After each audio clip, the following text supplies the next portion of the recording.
La Nissan Patrol est équipée d'un moteur essence 8 cylindres de 5,6 litres en deux versions, VK56VD et VK56DE d'une puissance de 405, 400 ch et 317 chevaux respectivement. Le moteur le moins puissant est identique à celui utilisé dans les Nissan Armada et Infiniti QX56, JA60, 2009. Le plus puissant est le même que celui qui a été installé dans l'année modèle Infiniti QX56, Z62, 2010 et depuis 2014 dans l'Infiniti QX80, Z62. Le VK56VD est équipé d'un système d'injection directe de carburant DIG, ainsi que d'un système de contrôle de calage et de levée des soupapes VVEL. Mais toutes ces astuces n'ont pas réduit significativement la consommation de carburant. Et le moteur lui-même incite souvent les propriétaires à appuyer à nouveau sur la pédale d'accélérateur. Ainsi, peu de gens possèdent un monstre 8 cylindres qui consomme moins de 25 litres au 100 km. Cependant, si l'on respecte les limitations de vitesse sur autoroute et que l'on roule à vitesse constante sans dépasser ni s'arrêter, il est tout à fait possible d'obtenir un fantastique 15 litres. Malheureusement, ce magnifique groupe motopropulseur n'était pas sans défaut. L'un d'eux est un entraînement par chaîne de distribution. Certains propriétaires ont rencontré ce problème sans même parcourir 15 000 km, d'autres n'ont été frappés par une panne qu'après 100 000 km, et d'autres encore n'ont découvert la carence qu'à l'approche des 200 000 km. Le constructeur a reconnu le défaut, une chaîne de distribution faible de la rive droite des cylindres. La chaîne est en outre chargée par l'arbre de la pompe à carburant haute pression, HPFP, ce qui conduit à son étirement. Le principal signe de la maladie est un cri, comme celui d'une meuleuse, après le démarrage d'un moteur froid, lorsque la chaîne tendue commence à toucher ses côtés intérieurs.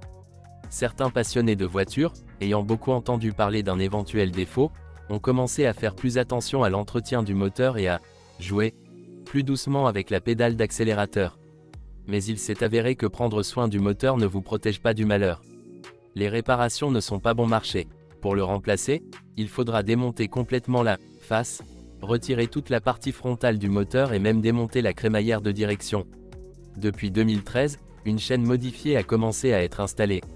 Il est à noter qu'après une réparation professionnelle et l'installation d'une chaîne renforcée, il n'est pas nécessaire de revenir sur le problème désagréable, contrairement à la pompe d'injection. En règle générale, la pompe à carburant haute pression causait des problèmes, pas tous, à plus près de 100 000 km. Cependant, certains propriétaires ont rencontré son dysfonctionnement lors d'une utilisation ultérieure. La raison est un défaut de conception et de fabrication, la tige de la pompe à injection de carburant est détruite. À cela, il faut ajouter exactement la même liste de travaux d'installation que lors du remplacement de la chaîne de distribution, ainsi que le remplacement préventif direct de l'entraînement par chaîne. Le défaut suivant est de nature potentielle. Un mauvais carburant détruit assez rapidement les catalyseurs, jusqu'à 100 000 km. En conséquence, le moteur commence à fonctionner par intermittence, des ratés d'allumage se produisent, la traction diminue sensiblement et l'indicateur de dysfonctionnement s'allume. Si vous tardez à le remplacer, le catalyseur risque de s'effondrer et ses restes se retrouveront dans le moteur, où ils causeront des dommages irréparables aux parois des cylindres.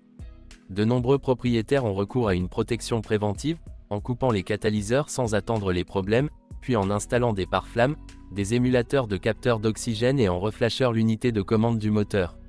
Les moteurs Nissan VK56VD et VK56DE utilisent un embrayage de ventilateur de système de refroidissement électrique. L'embrayage n'est pas commandé par un plateau bimétallique, comme auparavant, mais par une électrovanne. Certains propriétaires, après 150 000 km, ont rencontré un dysfonctionnement de l'embrayage électrique, il s'est bloqué et le ventilateur a commencé à tourner comme un fou. Parfois, cela arrivait même à son autodestruction. Associé à une unité de 405 chevaux, une transmission automatique à 7 vitesses RE7R01B. Malheureusement, la machine, bien que dans une moindre mesure, figure également dans la liste des éventuels défauts désagréables et coûteux à dépanner. Son point faible est le convertisseur de couple. Des vibrations au démarrage, un mauvais fonctionnement de la transmission automatique et des à-coups indiqueront des problèmes avec celle-ci. Le fabricant, comme dans le cas de la chaîne, a ensuite modifié l'unité problématique. Le programme d'entretien ne prévoit pas la vidange de l'huile de la transmission automatique. Cependant, les mécaniciens expérimentés recommandent de faire preuve de bon sens et de mettre à jour le fluide de travail au moins une fois tous les 60 000 km. Un point notable ne peut être ignoré.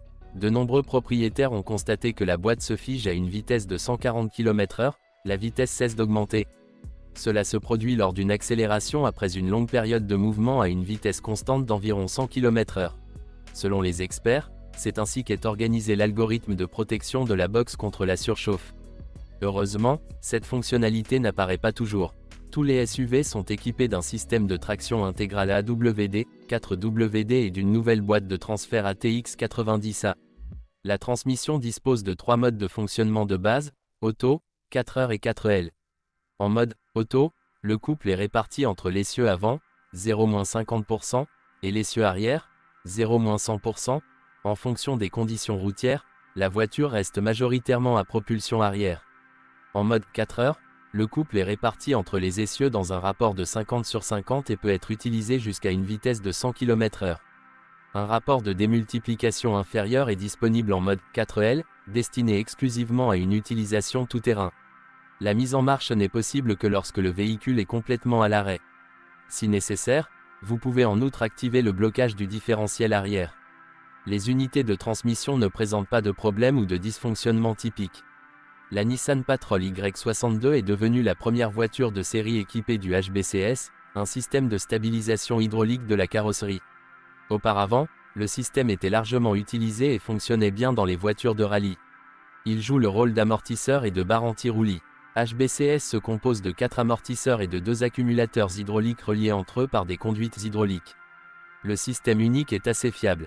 Ce n'est qu'avec le temps que la pression dans le système peut chuter, après 150 000 km, ce qui entraîne une augmentation de la mobilité du corps, inclinaison, roulis, balancement. Corriger la situation est assez simple, vous devez remplacer le fluide hydraulique et régler la pression de fonctionnement dans le système. Dans certains cas, une source de cognement non diagnostiquée dans la suspension a disparu après avoir ajusté la pression, qui était inférieure au niveau admissible. Cependant, la présence d'un système de stabilisation hydraulique complique le processus de remplacement des amortisseurs. Heureusement, les stands durent longtemps. En général, le châssis est assez résistant. Les premières interventions sérieuses sont généralement nécessaires entre 150 et 200 000 km. Mais la direction commence à déranger les propriétaires bien plus tôt. Les plaintes sont dues à des cognements et à des jeux dans le volant, même pendant les 100 000 premiers kilomètres. La source du problème est l'arbre de direction intermédiaire inférieur. Certaines personnes ont dû le changer plusieurs fois. Le corps n'a pas non plus été épargné par les défauts. En particulier, un problème courant est la corrosion de la porte du coffre au niveau de la plaque chromée de la plaque d'immatriculation. De plus, le métal exposé sur les copeaux commence rapidement à rouiller. Une image désagréable similaire peut parfois être vue sur le toit. De plus, après un certain temps, la couche de vernis se décollera des poignées de porte chromées. Les premiers propriétaires ont été massivement confrontés à une autre maladie, un mauvais fonctionnement du ferme-vitre. En règle générale, un dysfonctionnement survenait et était éliminé pendant la période de garantie. Parmi les défauts mineurs, il y a un craquement dans l'habitacle. Sa source est la garniture extérieure en plastique située au bas du pare-brise. Le couvercle du compartiment réfrigérateur grince également de temps en temps. Dans les deux cas, le dimensionnement est utile. Certains propriétaires constatent que lorsque le système d'entrée-sortie est activé, le siège et le volant s'éloignent, les réglages de la position initiale du volant se perdent au fil du temps, la colonne de direction s'abaisse. En conséquence, vous devez redéfinir la position spécifiée. Avec l'âge, un autre défaut coûteux à éliminer est apparu. Lorsqu'ils sont utilisés dans des conditions hivernales salées, les tubes du circuit de climatisation arrière situés sous le fond pourrissent. Le coût élevé est dû aux particularités de la pose de la ligne, entre la carrosserie et le châssis, et à la complexité de la procédure de remplacement.